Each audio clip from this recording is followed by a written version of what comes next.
کردار کی طاقت، اچھائی کی طاقت اکتسابی صلاحیتوں سے زیادہ ہوتی ہے۔ اچھا آدمی بہت بڑے بڑے اور ذہنی اوصاف رکھنے والے آدمیوں سے افضل ہے۔ ہو سکتا ہے وہ اپنا نام نہ لکھ سکے، وہ بڑے بڑے علماء سے افضل ہے، کیونکہ وہ اچھا ہے۔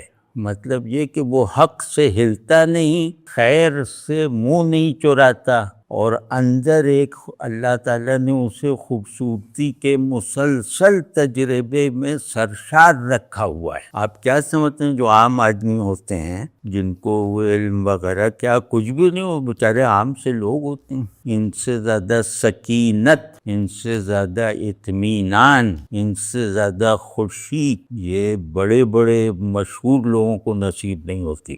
بالکل ہر وقت جیسے لگتا ہے کہ یہ لوگ کھیلتے کودتے رہتے ہیں باطن میں۔ اللہ نے ان کے باطن کو ایسا بنا دیا ہے کہ اللہ انہیں ہر وقت اس میں رنگینی میں ان کا دل لگائے رکھتا ہے۔ اس کو میں کہہ رہا ہوں، تو ان کے منہ سے اللہ کا نام نکلتا ہے تو وہ دل پہ اثر کرتا ہے۔ اگر یہ کہیں نا اللہ نے یہ کیا، وہ دل پہ اثر کرتا ہے۔ اس سے آپ لوگوں کو بھی جلد یا بدیر گزرنا ہے، پھر آپ پہ تجربے سے ثابت ہو جائے گا کہ اصل چیز، اصل شرف انسانی، اصل وجہ محبت و عقیدت کیا ہوتی ہے۔ ابھی سے سمجھ لیں کہ کیا ہونی چاہیے، انشاءاللہ یہ تجربہ بھی آپ کریں گے۔